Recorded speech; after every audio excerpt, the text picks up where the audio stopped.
ITC में 46% का fall देखने के बाद आपके मन में दो सवाल है। मैंने ये स्टॉक ऑलरेडी बाय किया है और अब Q1 का रिजल्ट आया है, तो आगे क्या करना है? ये पहला सवाल। दूसरा सवाल, मैंने बाय नहीं किया है लेकिन आईटीसी जैसा इतना बड़ा स्टॉक इतना फॉल देने के बाद क्या मेरे पास एक बाइंग अपॉर्चुनिटी है? तो इन दोनों सवालों को समझने के लिए ही आपने इस वीडियो को क्लिक किया है और मैं आपको बता दूं कि आप एकदम सही जगह पे आए हो, क्योंकि आज के इस एपिसोड में मैं एग्जैक्टली वही करने वाला हूँ। मैं आपको फंडामेंटल एनालिसिस करके दिखाऊंगा, फिर हम टेक्निकल एनालिसिस करेंगे और एट द एंड एक कंक्लूसिव स्लाइड पे डिस्कशन करेंगे, जिस इंफॉर्मेशन के बेसिस आप आगे की डायरेक्शन पकड़ पाओगे, आपको आगे के एक डिसीजन लेने में हेल्प हो जाएगी। ठीक है, तो स्क्रीन पे जाते हैं। तो सबसे पहले समझते हैं हम आईटीसी के फंडामेंटल्स को। फंडामेंटल्स में अगर मैं स्टॉक पी से शुरुआत करूं तो stock P is 17.8, whereas industry P is 44.8, मतलब एक डिस्काउंट लेवल पे मिल रहा है। देखो स्टॉक में इतना फॉल क्यों आया है? बिकॉज डी री रेटिंग हुआ है, डी का निगेटिव, स्टॉक पी का डी रेटिंग हुआ है स्पेसिफिकली, तो इसी की वजह से तो आया है। अब डी रेटिंग हुआ क्यों है? डी रेटिंग हुआ है इस वजह से। So this is the main reason, क्योंकि देखो जो आईटीसी जैसी बड़ी कंपनियां होती है ना, इनको नंबर डिलीवर करने के लिए दूसरा ऑप्शन नहीं है। इनको नंबर डिलीवर करना ही पड़ेगा, they have to deliver their numbers. अब जो मैं रिसेंटली जो हो रहा है वो जो देख रहा हूँ उसमें क्या है, देखो आप, अगर हम रिसेंट कुछ क्वार्टर के नंबर देखें, ईयरली नंबर तो खराब हुआ ही है, but the reason is quarterly numbers खराब हुए हैं। तो जून में, लास्ट ईयर जून का अगर हम नंबर देखेंगे, इट इज 21,495 करोड़ का इनका क्या था, सेल था, जो 19 सीआर पे आ चुका है। तो देखो मार्केट क्या एक्सपेक्ट कर रही है कि आईटीसी जैसी कंपनी को ग्रो करना है, इन टर्म्स ऑफ सेल्स हो, इन टर्म्स ऑफ प्रॉफिट हो, और यहाँ पे डिप आ रहा है। That is the problem. इसकी वजह से ये चैलेंजेस पर्टिकुलर कंपनी को फेस करने के लिए पड़ रहे हैं, even though see the net profit also down. अब ये हो गए क्वार्टरली नंबर्स। अच्छा क्या है, मतलब नंबर्स खराब हो चुके हैं, लाइक सेल्स डाउन हुआ है, हुआ किसकी वजह से? Because of the kind of taxation implied on the particular company, या इस सेक्टर के जो भी कंपनीज है उनके ऊपर, मतलब सिगारेट के ऊपर या टबैको प्रोडक्ट्स के ऊपर जो टैक्स लगाया गया है उसकी वजह से हो रहा है। बट क्या आईटीसी खाली टबैको और सिगारेट बिजनेस में काम करता है? बिल्कुल नहीं। They in hotel industry, they are in farming also. तो मल्टीपल जो सेगमेंट्स है उनको उसको ग्रो करना पड़ेगा। अब इस स्टॉक में, अच्छा जैसे मैंने क्या बोला कि आपको इस पर्टिकुलर स्टॉक में stock P is the one of the discounted rate पे मिल रहा है, ऐसे बोल सकते हो आप। सेकेंड चीज ROC and ROE, the very important point. देखो आज बड़ी बड़ी कंपनियों को भी ना आरओसी मेंटेन करना बहुत डिफिकल्ट होता है।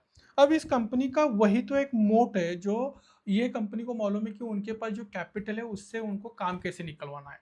अब जो एक चैलेंज आया है, this is about the taxation, इसको उनको क्या करना है, ओवरकम करना है, और उसके लिए उनको बिजनेस में एक्सपेंशन लाने पड़ेंगे, नए नए प्रोडक्ट्स को इंट्रोड्यूस करना पड़ेगा जो टैक्स बेनिफिट को असाइड कर दे और लोगों में वो एक प्रोडक्ट की और एक बार क्रेडिबिलिटी आ जाए, क्योंकि टैक्स बढ़ने की वजह से सेल थोड़ा डाउन भी हुआ है और टैक्स में ज्यादा बहुत ज्यादा पैसा भी जा रहा है। दैट इज द रीजन कि उनका जो नेट प्रॉफिट बनना चाहिए वो भी अच्छे से नहीं बन रहा है, राइट। दूसरी बात जो सबसे अच्छी है इस कंपनी की, इस कंपनी के ऊपर कर्जा ना के बराबर है, 0.03, मतलब कर्जा है ही नहीं, राइट। देन प्लेजिंग परसेंटेज बिल्कुल 0% है। और इन्वेस्टर्स फ्लो अगर हम जाके देखें तो क्या दिख रहा है रिसेंटली, तो 34.83%, मतलब बड़े प्लेयर्स थोड़े से इसमें से अभी हट रहे हैं। लेकिन हम जब टेक्निकल एनालिसिस करेंगे तब मैं आपको कुछ एक दो चीज बताना चाहता हूँ। सो ओवरऑल आप इसमें देखोगे तो पब्लिक होल्डिंग बड़ी है, लेकिन मैं ये देखना चाहता हूँ कि पब्लिक में कोई बड़ा प्लेयर तो नहीं बैठा है, नहीं बैठा है। तो पब्लिक होल्डिंग हल्की सी बड़ी है, और इतना मेजर सेल किसी बिग प्लेयर ने किया भी नहीं है, सब लोग वेट एंड वॉच वाले सिचुएशन में है, ऐसा लग रहा है। थोड़ा सा बैलेंस शीट में जाके देखते हैं कि रिजोर्स और बोरोइंग्स में क्या हो रहा है। सो सी बड़ी कंपनियों का ना यही एक पॉजिटिवनेस होता है कि देखो, even though the number is less और सारी चीजें हैं, लेकिन कंपनी का जो रिजर्व कोटा है, जो रिजर्व्स में उनको पैसा रखना है, वो बढ़ रहा है। अब इससे क्या फायदा होता है, जैसे ऐसे हिकअप्स आते हैं या चैलेंजेस आते हैं, तो वो रिजर्व में पैसा जो पड़ा वो यूटिलाइज किया जा सकता है। एम्प्लॉयज को अच्छी फैसिलिटीज देने के लिए या जो भी चीजें उनको मैनेज करनी है उसके लिए it is very going to be useful.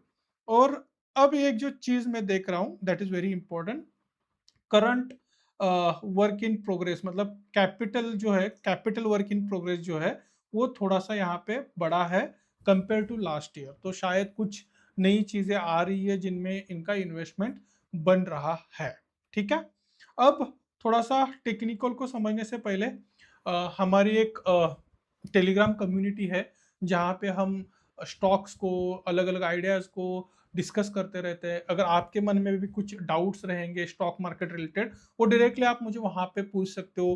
पूरी कम्युनिटी एक साथ काम करती है, तो मार्केट के अपडेट्स भी वहाँ पे रहते हैं, कौन से सेक्टर में काम करना चाहिए, क्या किसी स्टॉक में अपडेट्स आ रहे हैं, वो सारी चीज़ आप वहाँ पे भी पूछ सकते हो या समझ भी सकते हो। अगर आप रियली इंटरेस्टेड हो swing trading and value investing, इन दो चीज़ों में, though it is going to really help you, right. So अब थोड़ा सा क्या करते हैं, हम सबसे पहले आप टेक्निकल समझते हैं and then we will go on the conclusive slide जहां पे थोड़ा सा हम एक कंक्लूजन बना पाएंगे। तो टेक्निकल को देखते हैं। Let me take you on the screen again. So technical में क्या हो रहा है देखो, ओवरऑल जैसे मैंने बताया कि ऑलमोस्ट 40 प्लस फॉल में है ये stock. So on technical front it is on a down trend, there is no doubt on that. ठीक है, ये कंप्लीटली एक ऐसा डाउन ट्रेंड है। The number is the answer is very simple because of the numbers. Numbers अगर अच्छे आ जाते that come back can be seen. But see, जब ऐसे बड़ी कंपनियां डाउनफॉल देती है तो मेजरली ऐसी कंपनियों में एक्यूमुलेशन होता है। अब मैं दूसरा स्टॉक नहीं दिखाऊंगा, इसी स्टॉक की हिस्ट्री देखते हैं। हम थोड़ा सा पीछे चले जाते हैं एंड वी आर इनटू 2021 वाला जोन में। ठीक है, ये हाँ, 2020 वाला जो पोर्शन है, जो कोविड के टाइम में एक अच्छा फॉल आया था इसमें, और वो बहुत लंबे समय में तक चला भी था।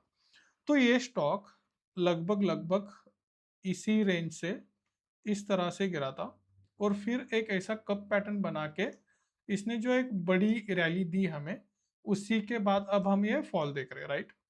तो आईटीसी जैसे जब बड़े स्टॉक्स गिरते हैं बेसिकली, तब एक एक्यूमुलेशन देखने को मिलता है जो मुझे यहाँ पे दिख रहा है। लेट मी नो, मतलब आप चार्ट भी देखो और वॉल्यूम भी देखो। सी, इसको बोलते हैं साइलेंट एक्यूमुलेशन, जो आईटीसी जैसे स्टॉक में मैंने बहुत बार देखा है। मैंने केईआई नाम का एक स्टॉक था, उसमें भी इसी को एक्सप्लेन किया था। आप मेरा यूट्यूब का भी वीडियो जाके देख सकते हो। केईआई जैसे स्टॉक में भी एक ऐसा ही फॉल आया था, सी, इस रीजन में। ठीक है, सेम। और हमने इस स्टॉक को इसी फेज में आइडेंटिफाई किया था जब इसमें अच्छा खासा एक एक्यूमुलेशन देखने को मिल रहा था। सो आईटीसी जैसे जो स्टॉक्स होते हैं उनमें एक्यूमुलेशन देखा जाता है ऐसे फेज में। लेकिन मैं ये बिल्कुल नहीं कह रहा हूं कि अभी वो शुरू हुआ है, ये शुरू होगा बहुत जल्दी। वो एक्यूमुलेशन फेज शुरू होगा, स्टॉक बिल्कुल हलेगा नहीं, मतलब उसी प्राइस में रहेगा। क्योंकि स्टॉक में अगर मूवमेंट आनी है, इस पर्टिकुलर स्टॉक में अगर मूवमेंट आनी है, तो एटलीस्ट एक क्वार्टर का नंबर पॉजिटिव आना पड़ेगा। एटलीस्ट इस पर्टिकुलर सेक्टर में कुछ ना कुछ पॉजिटिवनेस बननी पड़ेगी, तभी जाके इस पर्टिकुलर स्टॉक में वो मोमेंटम मिलेगा। But the right now the time is kind of accumulation. Price यहाँ से नीचे जा सकता है, बिल्कुल जा सकता है, बट एक्यूमुलेशन के लिए एक करेक्ट फेज है, ऐसा मैं कहता हूँ। ठीक है, अब थोड़ा सा इसका कंक्लूसिव पैटर्न समझने की कोशिश करते हैं।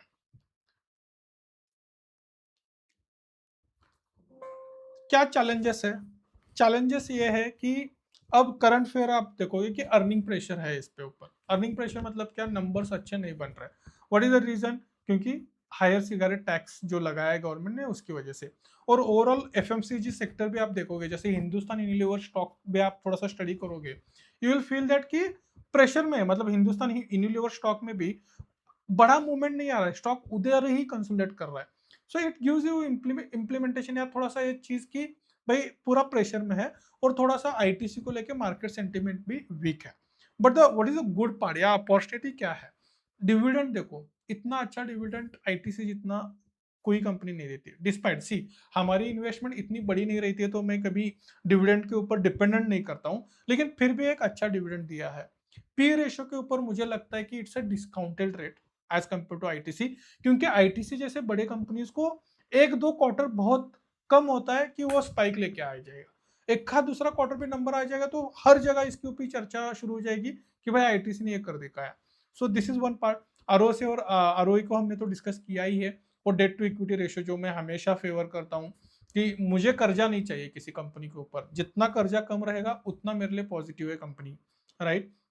और इनका डाइवर्सिफाइड बिजनेस भी है, एफएमसीजी, होटल्स, एग्री, मतलब ये सारी चीजों में वो काम करते हैं।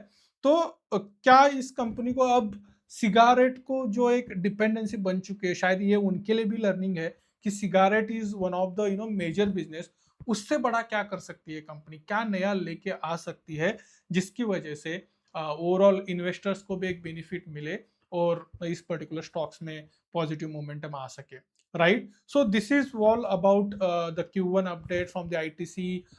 पॉजिटिव नेस और निगेटिव नेस को मैंने थोड़ा सा ब्रीफ करने की कोशिश की है, टेक्निकल फ्रंट भी बताया है। आप जो भी करोगे सोच समझ के करना। सबसे इंपॉर्टेंट बात, पूरा पैसा किसी एक स्टॉक में लगाना नहीं है, you have to buy tranche by tranche. आप एक ट्रैकिंग पोजीशन बना लो, स्टॉक में मोमेंटम कैसा आता है देखो, अगर स्टॉक में ग्रोथ आ रही है, वो कब पैटर्न थोड़ा थोड़ा आगे बढ़ रहा है, देन यू ऐड मोर, ठीक है। तो किसी भी स्टॉक में वन गो में सारा पैसा बिल्कुल नहीं डालना है, और कितना भी कोई स्टॉक पसंद आए तो उसमें भी 5% ऑफ योर पोर्टफोलियो से ज्यादा बिल्कुल नहीं डालना है, ठीक है। So yeah thank you so much for today's episode. Let's grow together, let's meet in the group, see you there. Thank you so much.